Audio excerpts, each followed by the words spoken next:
Welcome back. We saved you a seat, friend. We totally saved you a seat. The most comfy seat. Welcome back to the conversation stage. We're glad you're here. And you're here. We're going to talk to you today. We want you to be part of this conversation, to talk about change.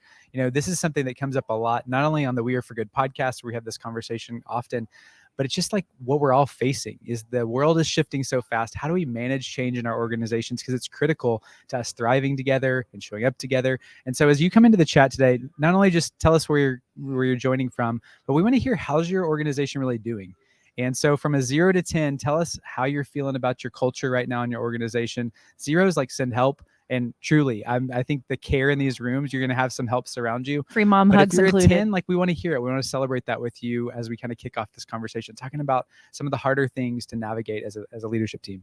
Thank you for coming into this conversation, because the world is changing so differently. The way that nonprofits used to work, the way we used to connect is so much different now. And so excited to hear from you all. Drop your names in the chat. And I have got to say, this panel that we've curated, I've been waiting to have this conversation for 3 months because this panel is so stacked with such great humans. But we need to talk about the evolution of change and of culture. I feel like there's been a lot of emphasis on building healthy culture within nonprofit. We're talking about burnout. We're talking about individuals who are feeling compassion fatigue. They're struggling with not having enough resources and pay. And so how do we make cultures as vibrant as the communities that we want to build, that our donors, our rabid fans, everyone are coming into?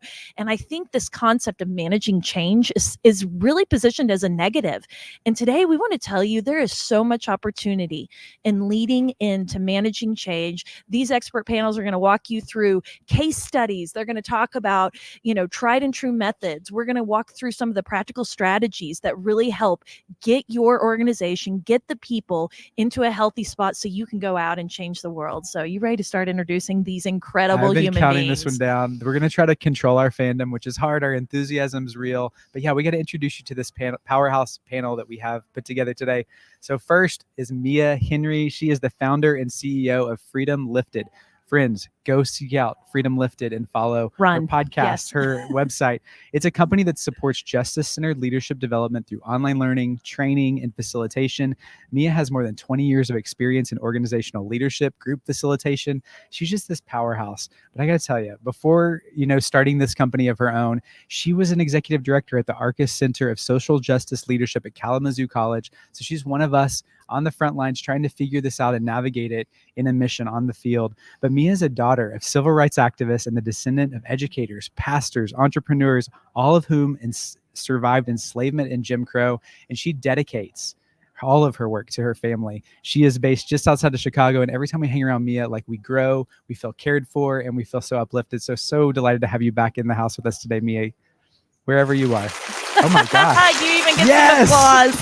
Hey, Mia, it's so good to see you. And joining Mia on stage is one of my favorite humans, Tanisha Nash Laird. If you are not following Tanisha or Mia on LinkedIn, please go immediately. Ladies, drop it into the chat. We want you to follow these incredible leaders. And Tanisha is the inaugural president and CEO of the Greater Roxbury Arts and Cultural Center.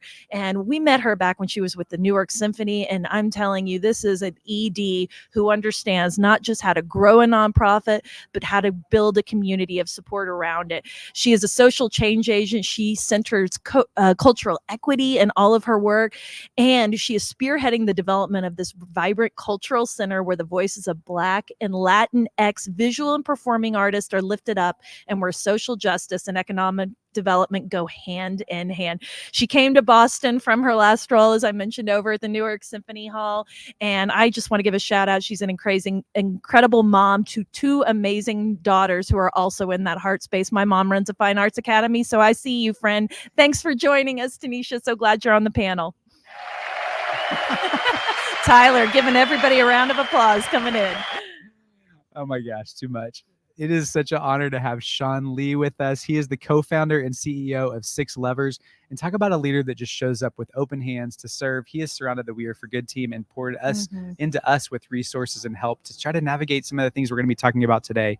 But Shaun's work is focused on equipping teams with new practices and strategies that lead to sustained organizational health. That's what we're all here for. That's why we even wanted to start with just getting a gauge of like where you're at today. His motivating drive is that everyone deserves to find purpose and meaning in their work, and their fundamental needs as humans must be at the center of organizational design. Love the way that you walk through this world, Shaun. Love that how you're guiding and teaching people through a lot of your programs. He's based in Austin, Texas, has a beautiful family. Really appreciate you being here today with us, my friend. And last but certainly not least, rounding out this incredible panel is Tammy Tibbetts. She is the co-founder and CEO of She's the First. Of course, I had to introduce her. I am such a rabid fan of She's the First. And this is a global girls' rights nonprofit, and they are really a grassroots organization to make sure that girls all across the globe are educated, respected, and heard. Over the past 14 years, She's the First has created lasting change for girls' education and rights, impacting my mama heart 563,741 girls by working alongside 685 community organizations and 133 girl-led clubs in 42 countries. Like, Tammy is running a worldwide female phenomenon, and I am here for it. And she's been recognized by Today. Remember when they had just been on the Drew Barrymore show, and then they came to the We Are for Good podcast, and we had all the imposter syndrome. But they've been featured in Marie Claire, Fast Company's Most Creative People, and she is also received a DVF People's Voice Award from, DVF, Diane von Furstenberg. She's based out of Brooklyn, New York, and I had to give a shout out to it because I'm a monthly donor to She's the First, believe so much in it. Thank you, my friend, for joining us.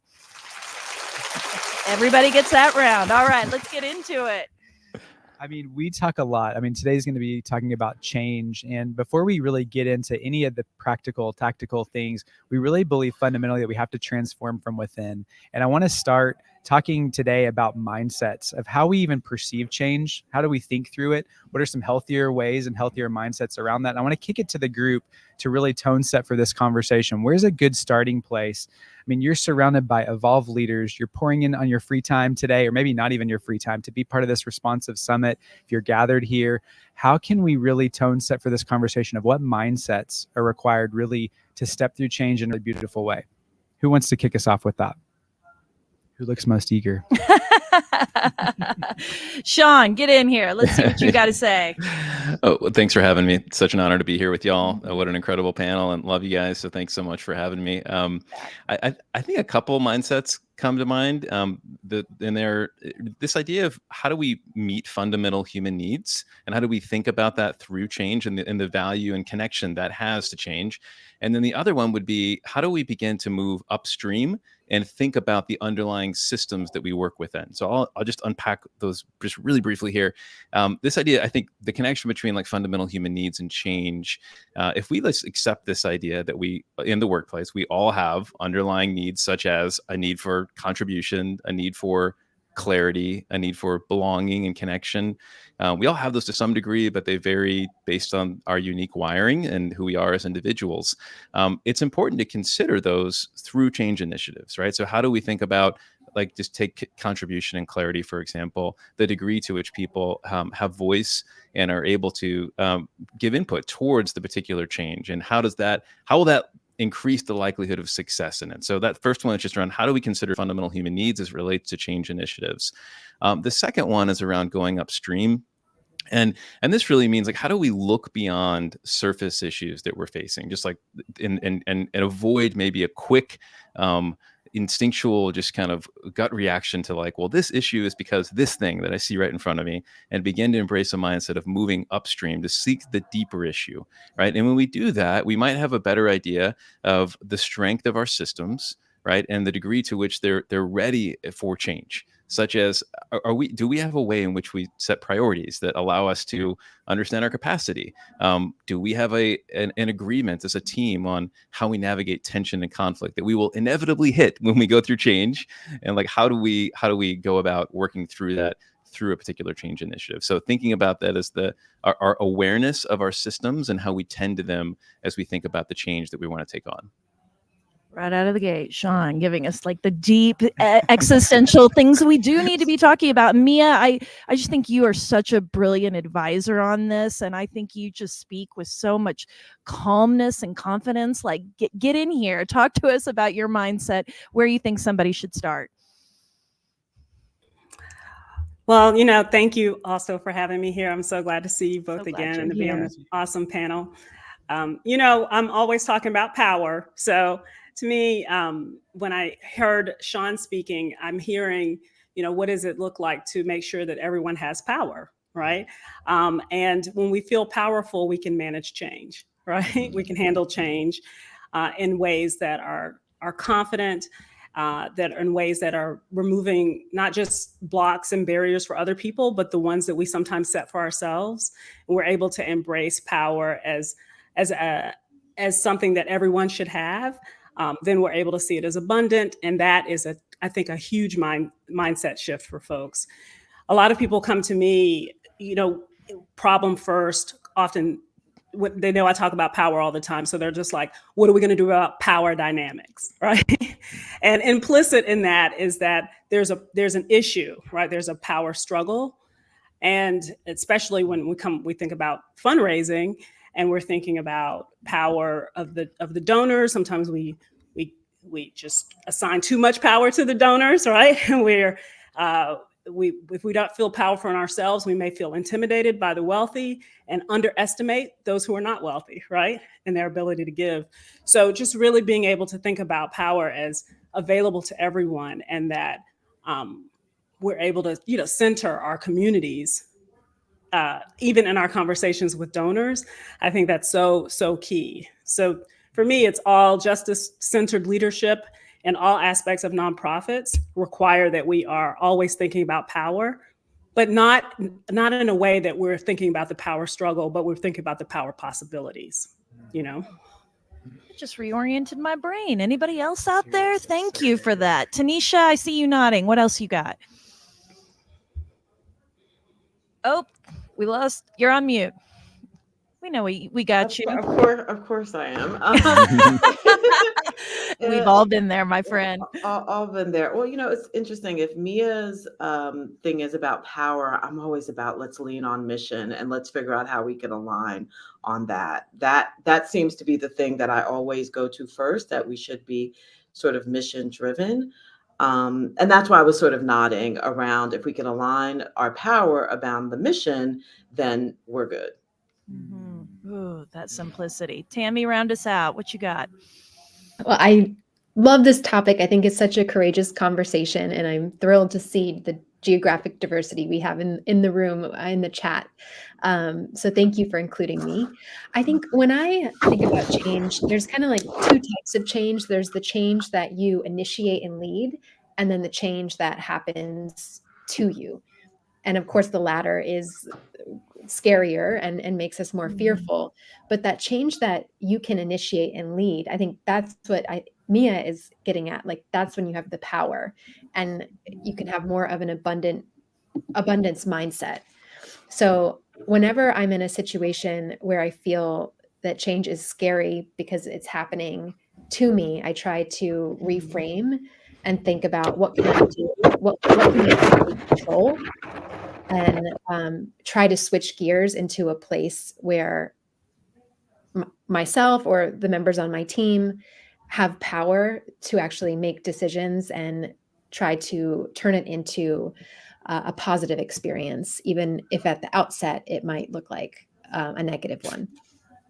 I'm not at all surprised that Tammy turned it around about empowerment. That's what you do literally every day with girls. And I so appreciate this conversation. I love that somebody's already putting a quote card in there from Mia. Can somebody turn that into a meme so we can start talking about when we feel powerful, we can manage change.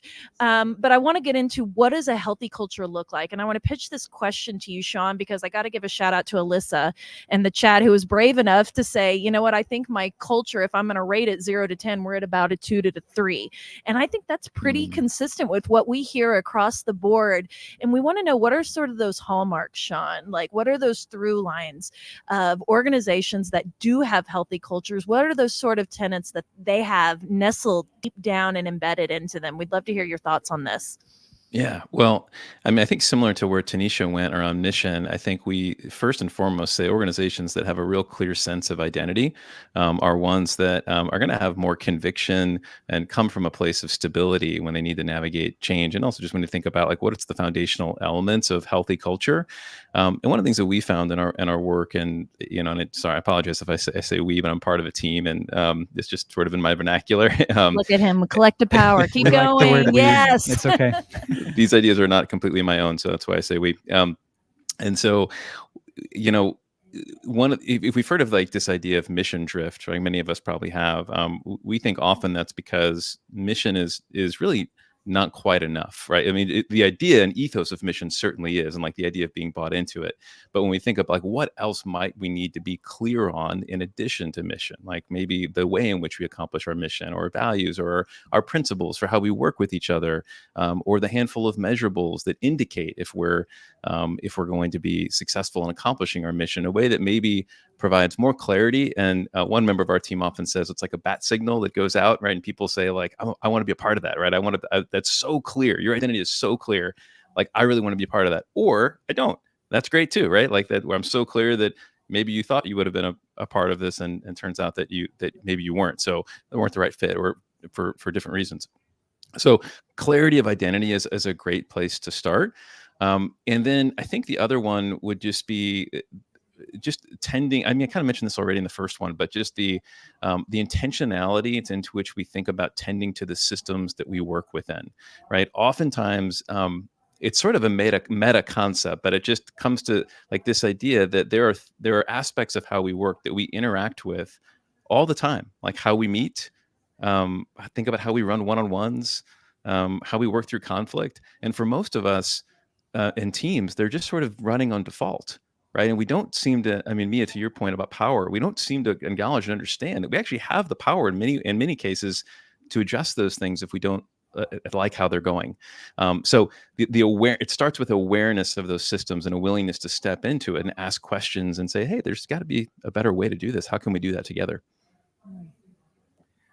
I mean, this is a good segue because I want to kick it to Mia specifically, because I think you talk about justice-centered leadership. And I think this is a great unlock when we start talking about a lot of the inequities or the power dynamics or imbalances that are holding us back.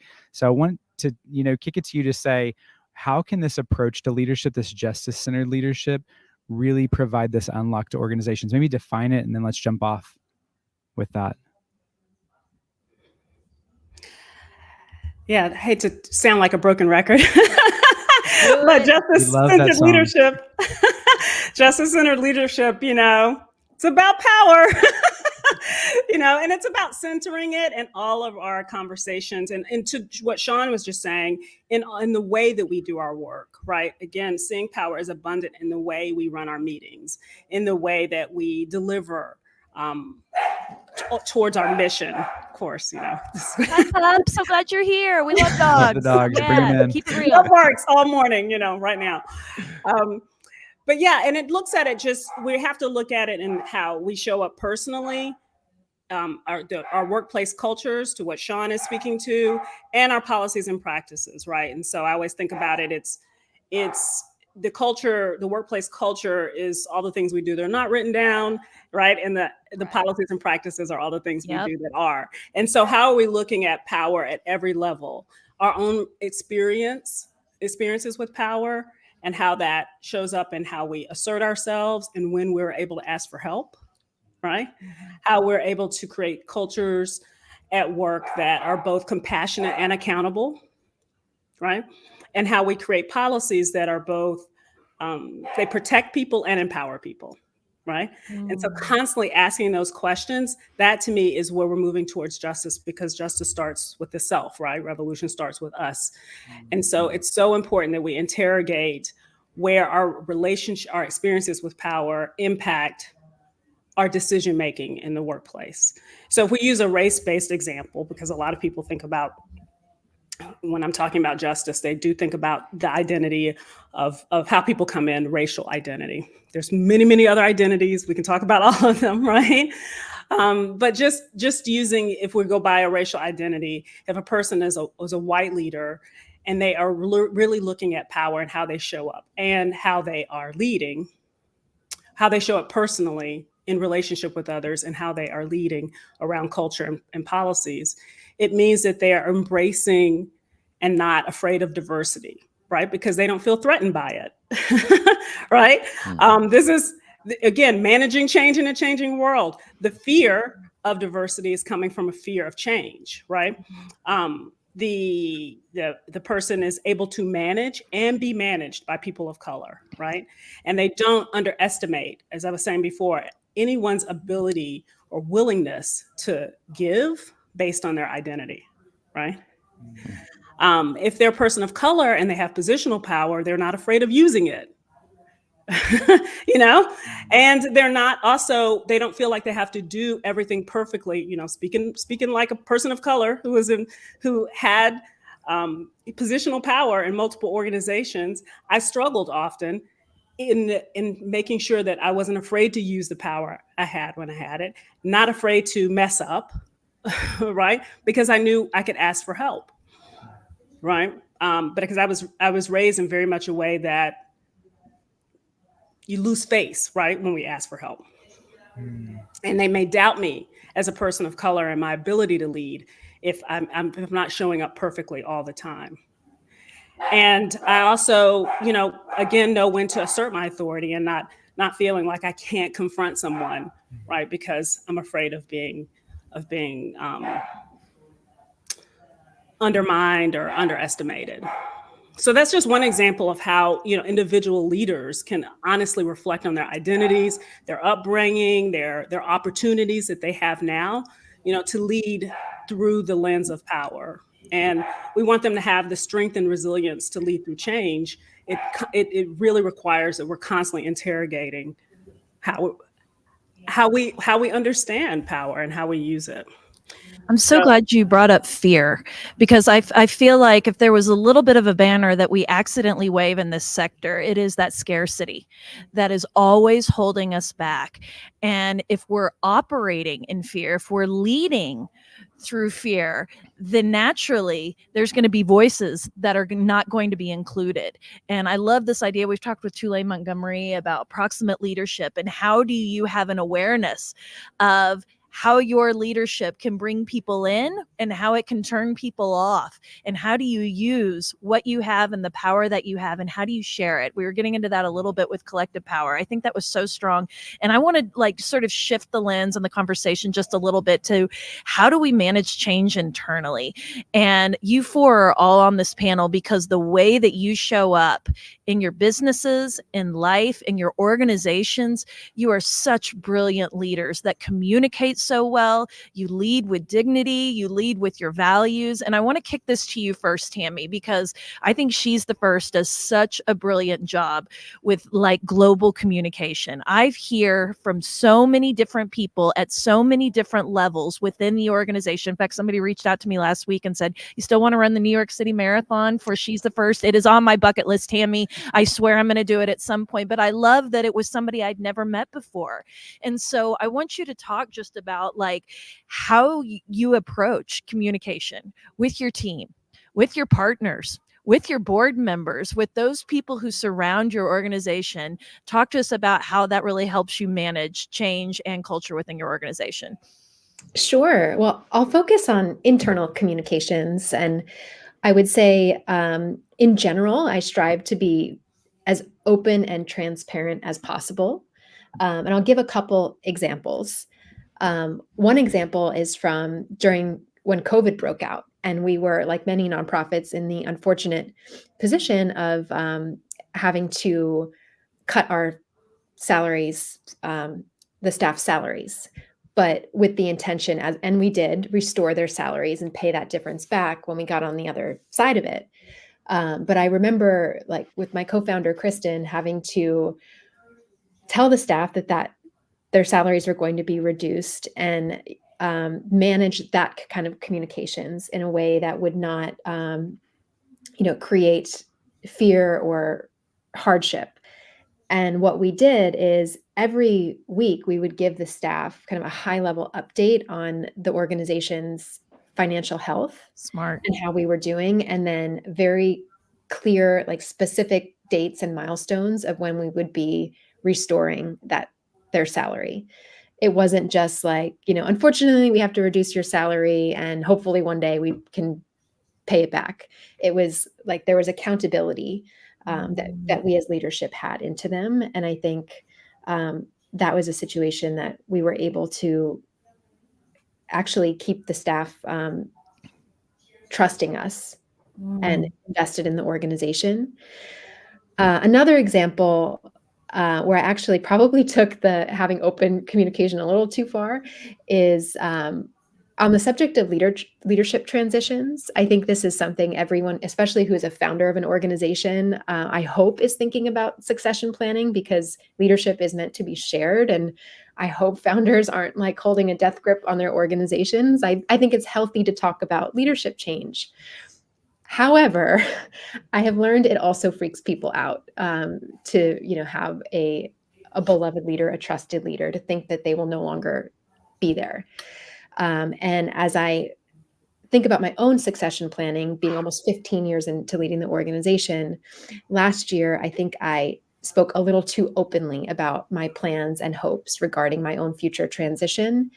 And I realized that, it's actually important to sometimes hold certain details back until you have more of a set plan, and instead kind of reassure people, whether board members, your staff, on what the ultimate outcome is that you're striving for, that should be aligned with the mission, as Tanisha said, and with the organization's values. Kind of let them know what the process will be like so that they're reassured that their voices will be heard. But not kind of spill out too many uncertainties too soon.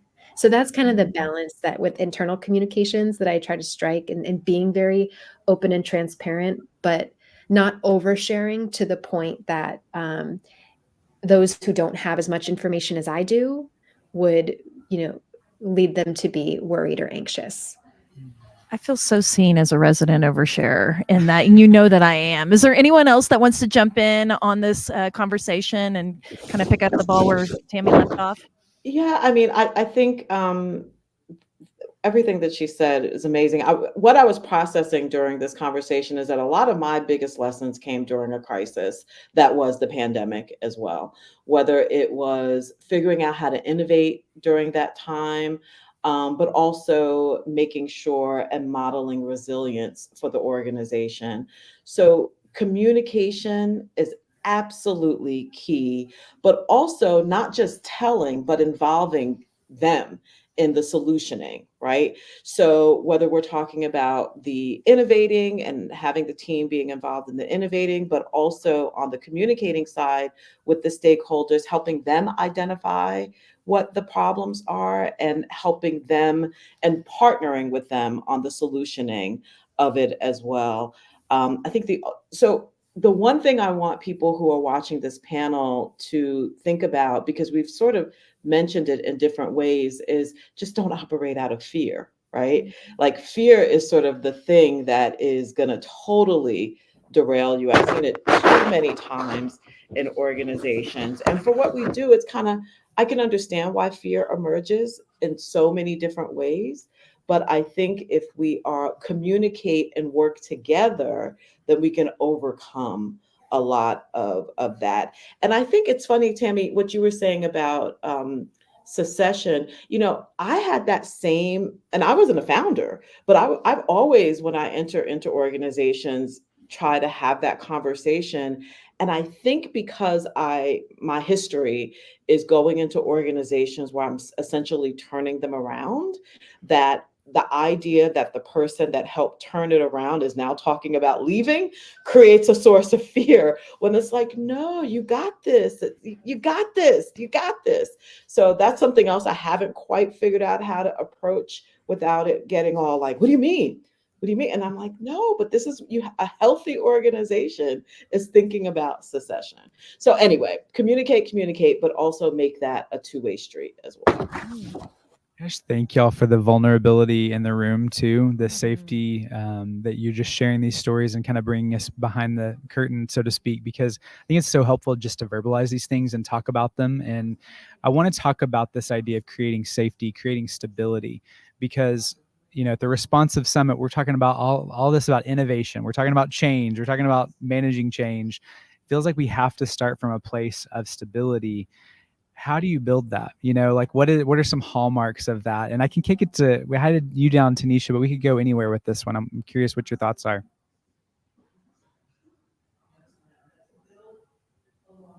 Anybody else? So stability, you're saying how to create that? Like, how do you balance the needs of creating a stable place, but also like having a culture of innovation and trying stuff and changing and evolving, it's kind of a tension to manage.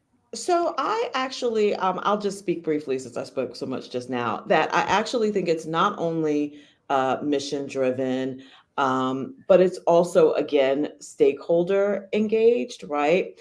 But also being financially responsible as well, right? But having that room to innovate. I mean, I think, again, I'll just give concrete examples because I think that's most helpful for people. During the pandemic, Newark Symphony Hall, like a lot of places, we were shut down due to the governor's order. We could not actually do public things.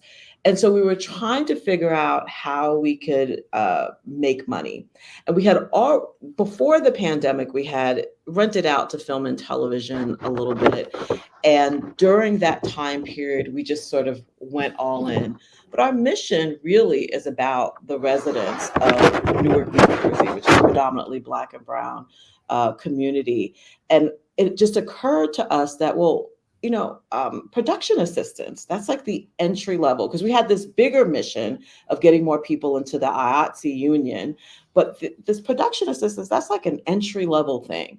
And we created a boot camp that allowed people from Newark to go to the boot camp, through the boot camp, but we innovated in a way that was responsible. We got other partners. We sold them on this idea of supporting and paying people as we went through it. And we engaged the stakeholders again around, what is this something that would be helpful for the community? And I'm really proud that even though we're through the pandemic, that is something that was innovative for the organization, that really helped us generate more revenue, because we also placed people onto those productions. But it essentially was also financially responsible. It was something that we figured out how to do. So these crises, and we were figuring out during that process of how can we take that crisis, but also look at mission and just adapt to our new situation. So those are some of the lessons that I've adapting. So basically mission driven, stakeholder involved, and adapting. Whew. Excellent. Anyone else want to get in here? Shaun, I see you kind of on the precipice there. Yeah, thanks. Excuse me. Yeah, I mean, I think, John, you mentioned the psychological safety, and I think just maybe to connect that to innovation a bit here. And for those, I assume we're all pretty familiar with the idea of psychological safety, but maybe one extra point just to bring in is that there was this pretty well-known study that Google did called Project Aristotle about like what makes an effective team. And they found that the number one factor of an effective team is a foundation of psychological safety. Right. And they were wondering, like, what makes effective leadership? Is leadership even required? Like the degree to which like dynamic leadership plays a role in the success of teams. They actually found it's these more team-oriented things that play a role over like a dynamic leader.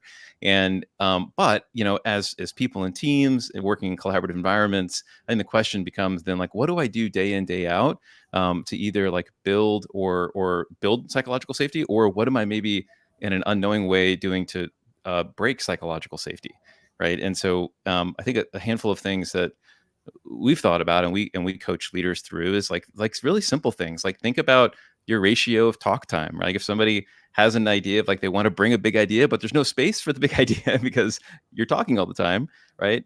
Or how you maybe respond to news that isn't great or not what you expected. You have a visceral reaction that maybe makes the person think, well, I don't know if I'm going to bring that idea next time or offer that dissenting opinion next time. So there's like little things we can do that actually lead to or break psychological safety that's very connected to our ability to innovate, right? Because we have to hear these ideas in order for the seed to germinate, for them to turn into something bigger. And that starts with the environment we're working within and the degree to which we're tending to those ideas to be have a chance to come out.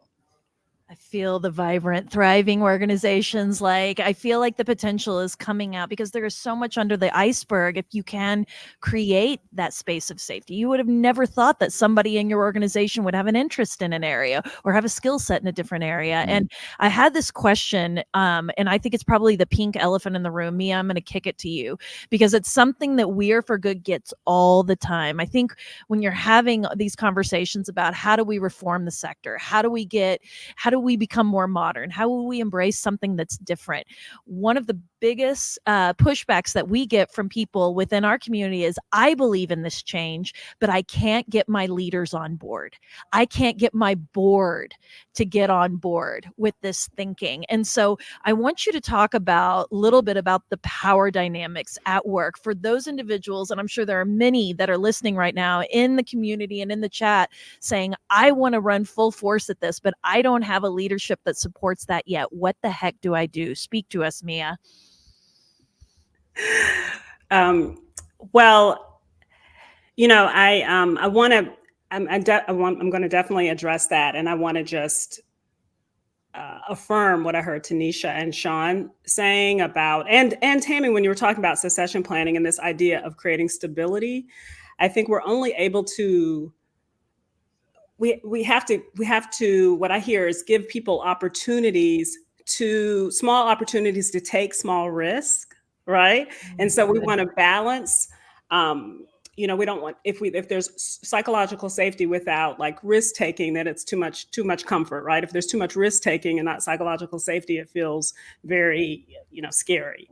And so we want to make sure that people have an opportunity to drive while, alongside leadership. So when Tammy is talking about leaving, she's already taken her, colleagues to funder meetings. She's already shared facilitation of internal meetings, right? We're already putting people in front of the communities, right? Tanisha, you're putting other people in your organization in front of the communities you serve so they don't just see you as the only leader. So if you leave, then everything falls apart.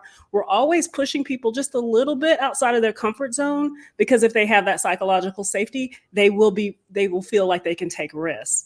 And I think that's really important, that a sense of stability is both feeling seen and heard, and also confident to take risk and to be seen and heard by people outside of the organization even. Mm-hmm. So I just wanted to affirm that, because as leaders, we can't go alone to our boards and change something, right? The whole team has to be behind it. And so I oftentimes, when I'm doing work with board of directors in particular and leaders of organizations, I like to create agendas that allow for storytelling and role plays.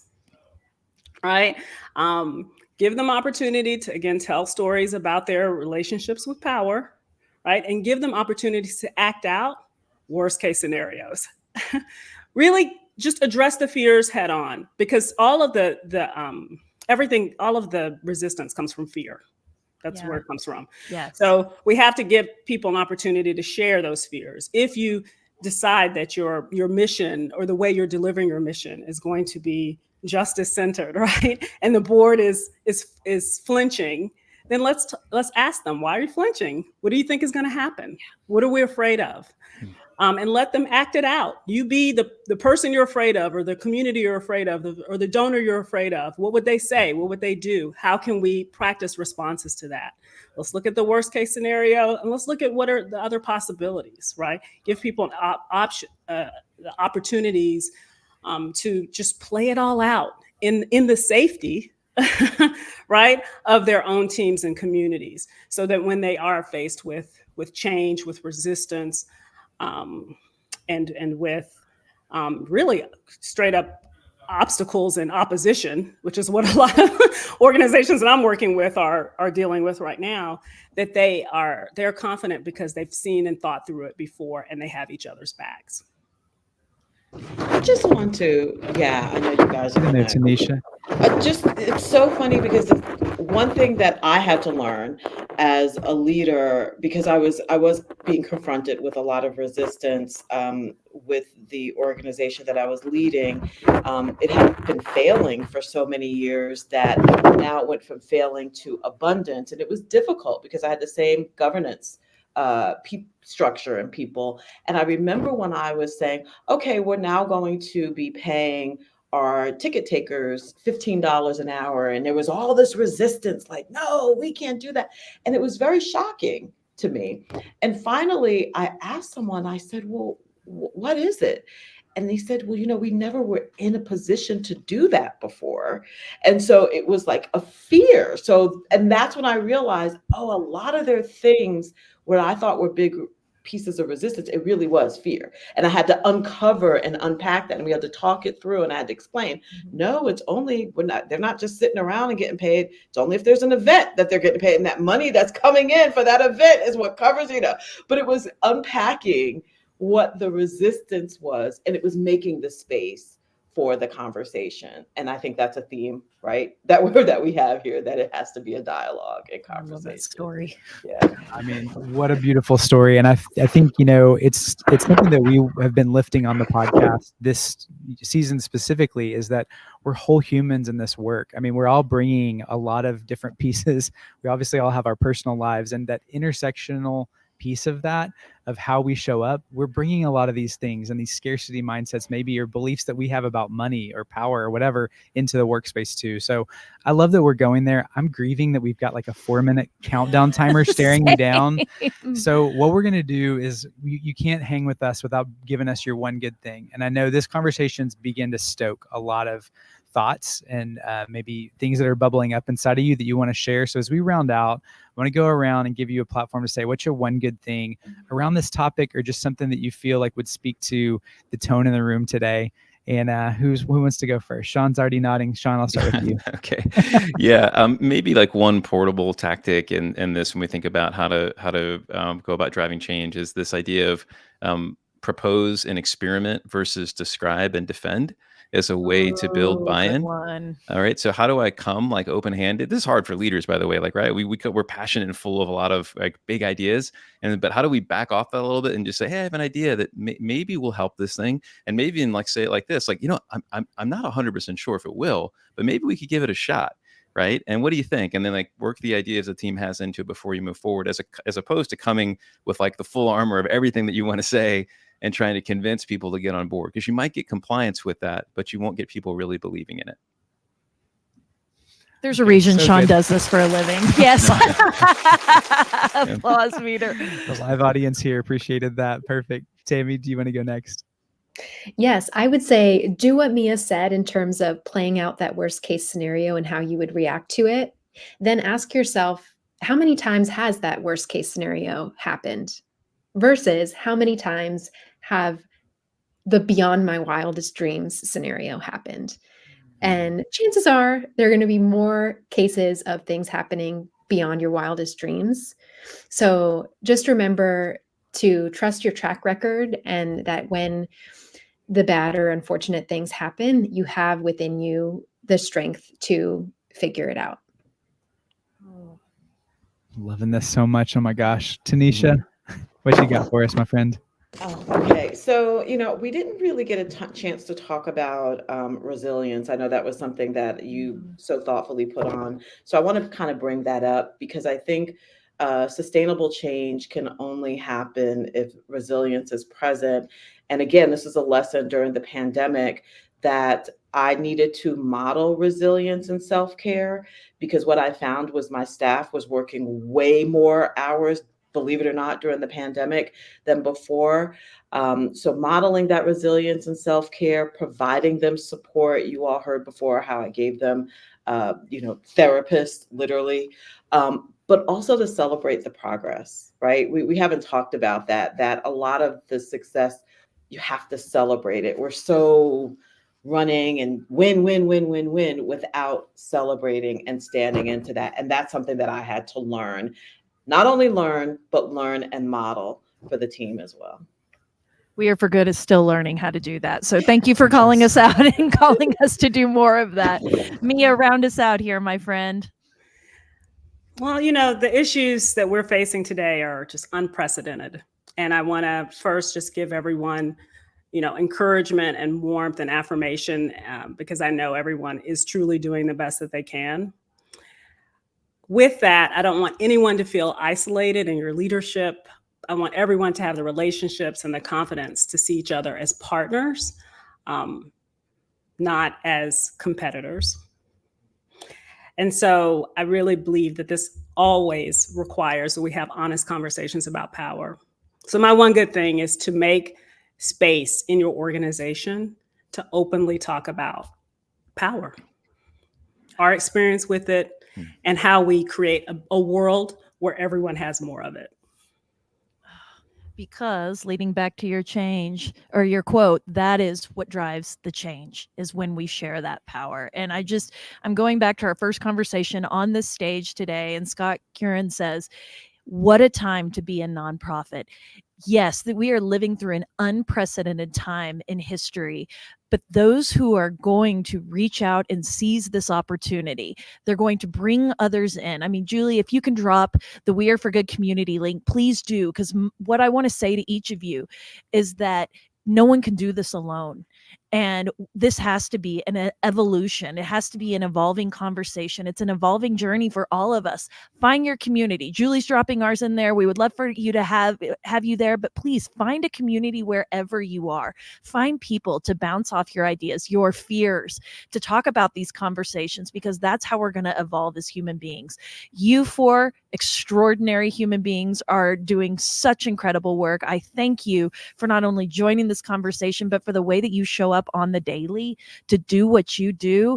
Thank you for everything that you've done.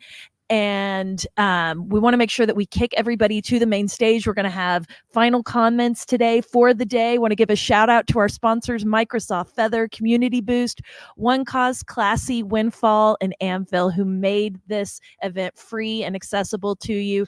Go create some stability, some accessibility, talk about those power dynamics, and y'all encircle each other, because we need every one of us to power through this. Thank you, my friends, for joining us. Take care.